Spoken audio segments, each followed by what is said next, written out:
ఆకాశవాణి ఈరోజు ఉదయం పరమపదించిన విలక్షణ నటులు, అభినయ చక్రవర్తి, కీర్తిశేషులు కోట శ్రీనివాసరావు గారికి నివాళి.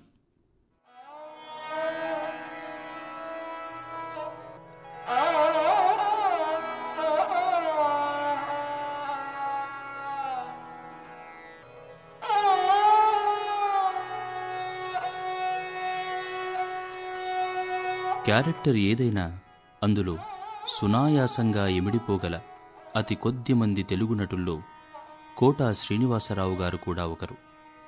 ఎస్వి రంగారావు, కైకాల సత్యనారాయణ, గుమ్మడి, రావు గోపాలరావు వంటి నటుల శకం ముగిశాక ఆ లోటును తీర్చిన వారిలో మొదటి స్థానం ఆయనదే. వెండితెర విలక్షణ నటుడుగా పేరు తెచ్చుకుని దాదాపు 4 దశాబ్దాల పాటు 750కి పైగా చిత్రాల్లో అనేక రకాల పాత్రలు పోషించి తెలుగు ప్రేక్షకుల గుండెల్లో ఎప్పటికీ నిలిచిపోయే కోటను కట్టుకున్నారు కోట శ్రీనివాసరావు గారు.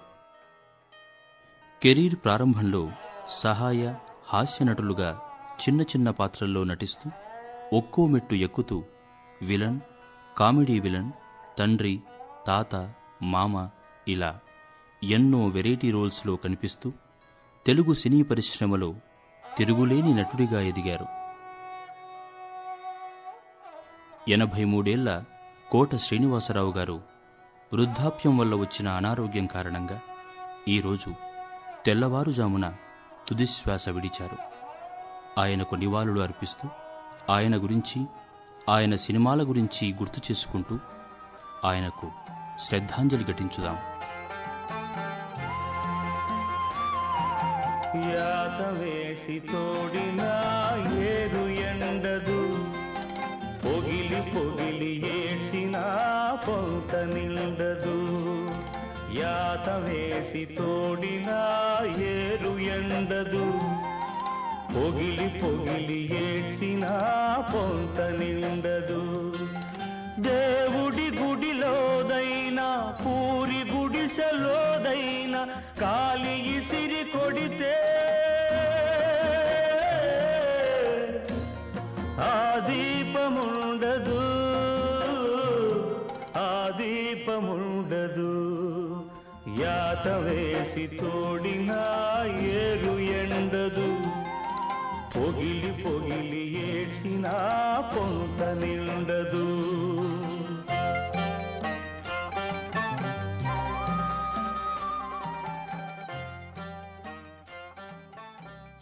కోట శ్రీనివాసరావు నటించిన మొదటి సినిమా ప్రాణం ఖరీదు. అప్పటికే ప్రాణం ఖరీదు నాటకానికి ప్రజల్లో చాలా ఆదరణ ఉంది. దాన్ని సినిమాగా తీయాలనుకున్నారు. నాటకంలో నటించిన వాళ్లని సినిమాలో కూడా నటింపజేయాలని నిర్ణయించుకున్నారు నిర్మాత, దర్శకులు. పైగా ఆ నాటక రచయిత సిఎస్ రావు గారికి కోటగారంటే సెంటిమెంట్. అందుకే అందులో ఓ పాత్ర తప్పకుండా నువ్వే పోషించాలని కోరారట. అలా చిరంజీవి మొదటి సినిమా ప్రాణం ఖరీదు చిత్రంతోనే కోట శ్రీనివాసరావు గారి సినీ ప్రస్థానం కూడా మొదలైంది. తరువాత 5 ఏళ్లు ఆయన బ్యాంకు ఉద్యోగిగా ఉన్నారు. మళ్లీ 1983లో జంధ్యాల గారితో ఉన్న పరిచయం వల్ల అమరజీవి అనే చిత్రంలో రెండోసారి తెరపై కనిపించారు. అదే సంవత్సరం విజయశాంతి నటించిన ప్రతిఘటన చిత్రంలో అవకాశం రావడం, ఆ సినిమా 1985లో విడుదల కావడం, ఉన్న ఉద్యోగానికి రాజీనామా చేసి సినిమాలకే పరిమితమవ్వడం వెంట వెంటనే జరిగిపోయాయి. ఈ దుర్యోధన దుశ్శాసన దుర్వినీత లోకంలో రక్తాశ్రులు చిందిస్తూ రాస్తున్న శోకంతో మరో మహాభారతం, 6వ వేదం,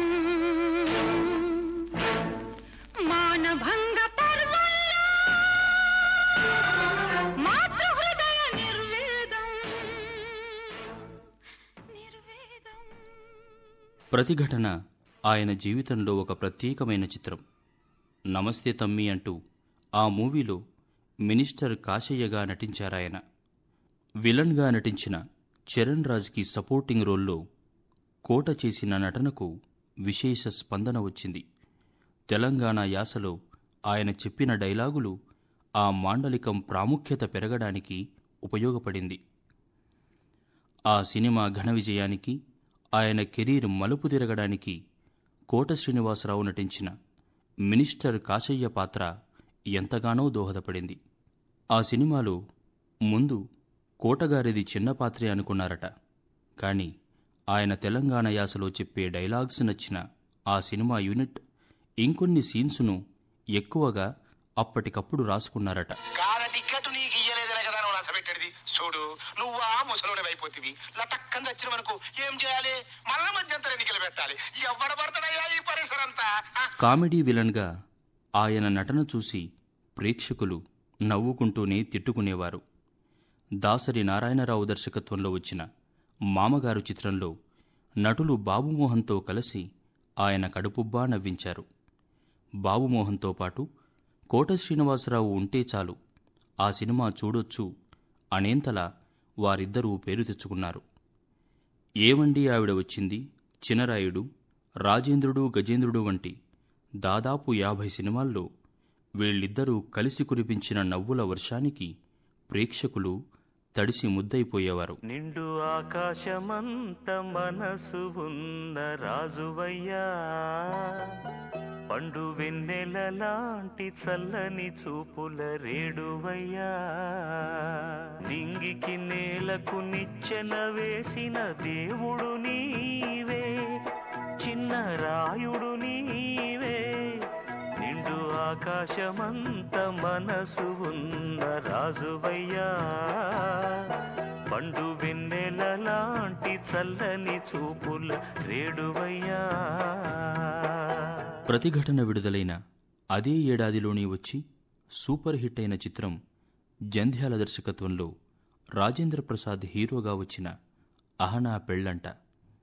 ఎన్నిసార్లు చూసినా బోరు కొట్టని అతి కొద్ది సినిమాల్లో ఒకటి ఈ అహనా పెళ్ళంట. ఇటువంటి అరుదైన సినిమాలో తనదైన ప్రతిభతో ప్రేక్షకుల్ని విశేషంగా ఆకట్టుకుని ఆ సినిమా విజయానికి ప్రధాన కారణమయ్యారు కోట శ్రీనివాసరావు గారు. నీళ్ల ఖర్చు, సబ్బు ఖర్చు, డబ్బు ఖర్చు తగ్గుతుందని బట్టలకు బదులు పేపర్లు చుట్టుకోవడం, రాత్రిళ్ళు బస్టాండులో టీ అమ్ముకోవడం, కోడిని చూరుకు వేలాడదీసి రండిబావగారు ఈరోజు మా ఇంట్లో కోడికూర అని కోడిని చూస్తూ తిన్నట్లు అనుభూతి చెందడం వంటి సీన్స్ కడుపు పగిలేలా ప్రేక్షకుల్ని నవ్విస్తాయి. ఇక అదే సినిమాలో అరగుండు అనే క్యారెక్టర్తో ఈ లక్ష్మీపతి పాత్ర పంచిన వినోదం ప్రేక్షకులు ఎప్పటికీ మరచిపోలేరు. ఇవాళ మా ఇంట్లో కోడి కూర, కోడి కూర మాత్రం ఏది చూరుకు వెళ్లాడుతుంది. అదిగో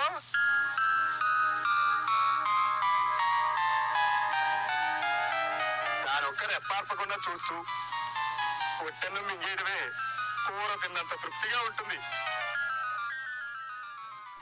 వెంకటేష్ హీరోగా ఈవీవి సత్యనారాయణ దర్శకత్వంలో వచ్చిన ఇంట్లో ఇల్లాలు వంటింట్లో ప్రియురాలు, జగపతి బాబు నటించిన పెళ్లైన కొత్తలో, అలాగే ఎన్టీఆర్ హీరోగా నటించిన రాఖీ, బృందావనం ఇలాంటి సినిమాల్లో అల్లరి తాతగా నటించి ప్రేక్షకుల్ని తనివితీరా నవ్వించారు. నాగార్జున హీరోగా వచ్చిన హలో బ్రదర్ సినిమాలో ప్రమోషన్ కోసం పాటుపడే పోలీస్ పాత్రలో సినిమా మొత్తం నవ్విస్తూనే తన మిత్రుడు మల్లికార్జునరావు పాత్ర మరణించాక వచ్చే సీన్సులో ఆయన నటనకు ఎవరైనా కన్నీళ్లు పెట్టాల్సిందే. ఇలా కామెడీ విలన్ పాత్రలతో మెప్పించిన కోట గణేష్ చిత్రంలో క్రూరమైన విలన్గా కనిపించి ప్రేక్షకులకు వణుకు పుట్టించారు. నున్నటి గుండు, పెద్ద కళ్లతో హీరో ఇంటికి వచ్చి ఇచ్చే వార్నింగ్, కిడ్నీ మాఫియా వంటి సన్నివేశాలను గమనిస్తే ఆయన ఎంత గొప్ప నటుడో సులభంగా అర్థమవుతుంది. ప్రజలను వేధించే ఆరోగ్యమంత్రిగా ఆయన పలికించిన హావభావాలు ఒళ్ళు గగురు పొడిచే విధంగా ఉంటాయి. అంటే కోటగారు నవ్వించగలరు, ఏడిపించగలరు, భయపెట్టగలరు. సింపుల్గా చెప్పాలంటే ఆయన ఏ పాత్రతోనైనా ప్రేక్షకుల్ని మంత్రముగ్ధుల్ని చేయగలరు. చుక్కలోకెక్కినాడు చక్కనోడు, ఎప్పటికీ ఎవ్వరికి చిక్కనోడు. చుక్కలోకెక్కినాడు చక్కనోడు, ఎప్పటికీ ఎవ్వరికి చిక్కనోడు. తల్లడిల్లిపోతుంది. కోట శ్రీనివాసరావు గారు కొన్ని సినిమాలలో పాటలు కూడా పాడారు. డబ్బింగ్ ఆర్టిస్టుగా కూడా మెప్పించారు.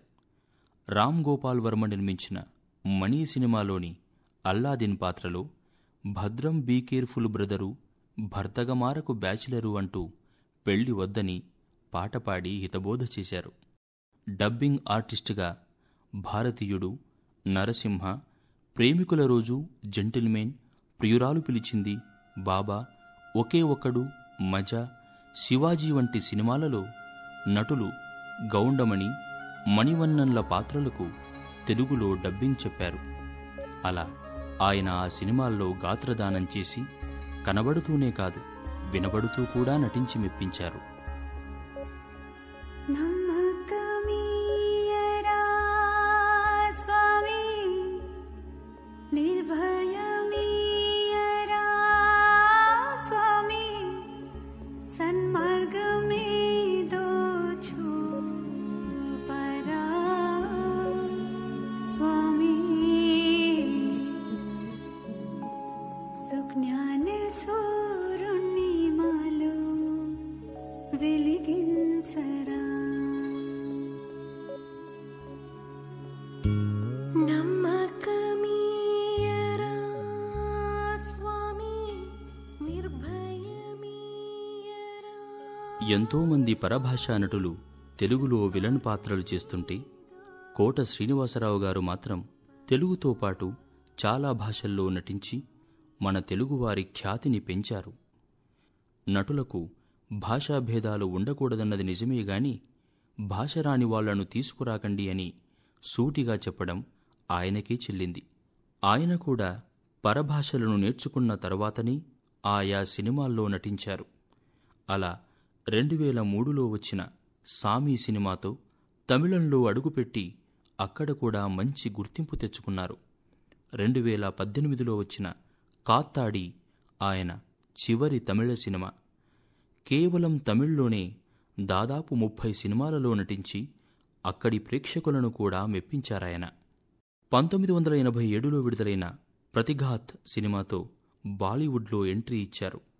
ఆ తర్వాత వచ్చిన రామ్ గోపాల్ వర్మ సినిమా సర్కార్లో ఆయన నటవిశ్వరూపం చూడవచ్చు.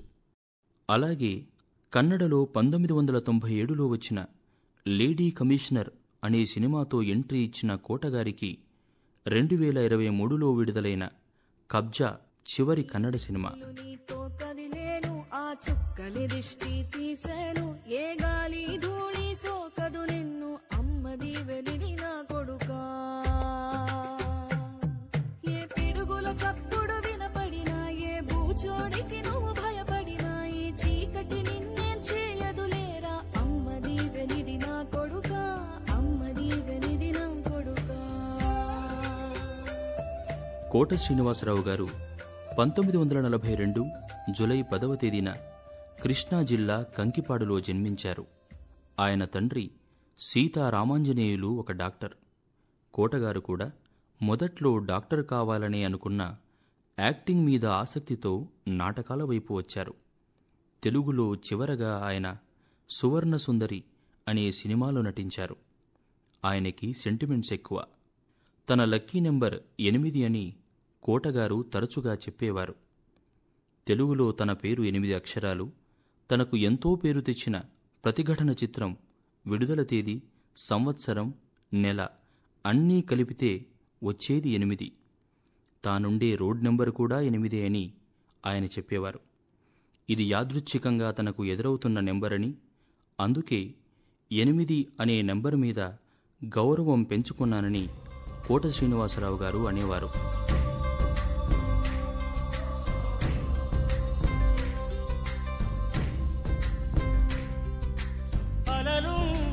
కడలేదని అడిగేందుకు తెలివుందా, కలలుండ కదని కనులేవని నిత్యము నిదరో మంద గతముందని గమనించని నడిరేయికి రేపుంద గతితో చని గమనానికి గమ్యం అంటూ ఉందా వలపేదో వల వేస్తుంది వయసేమో అటు తోస్తుంది గెలుపంటే ఏదో ఇంతవరకు వివరించే రుజువేముంది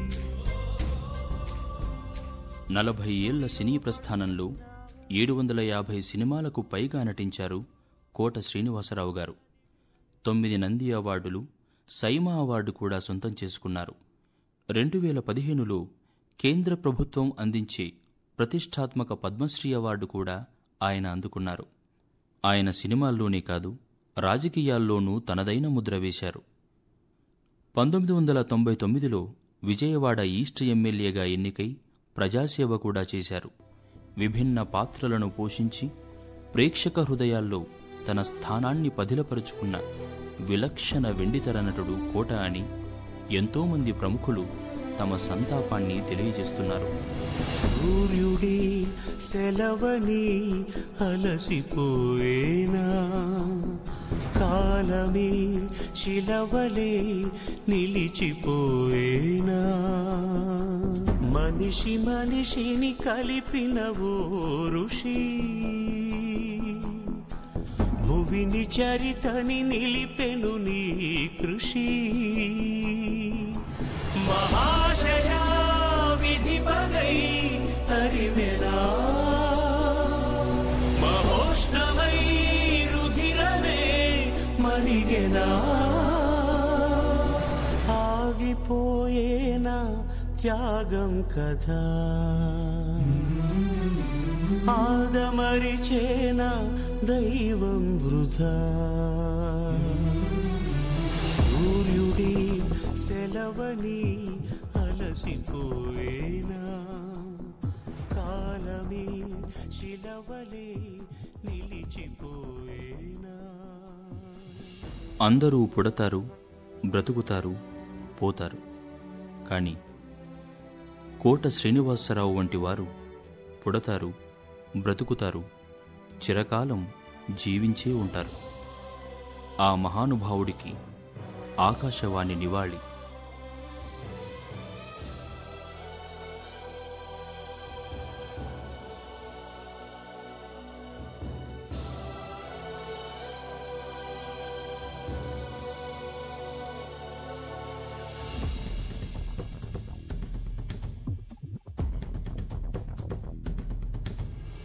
ఆకాశం నినుగని మెరిసిపోతుంది నేల నీ అడుగుకై ఎదురు చూసింది చినుకు చినుకున కురిసెను నీ కళ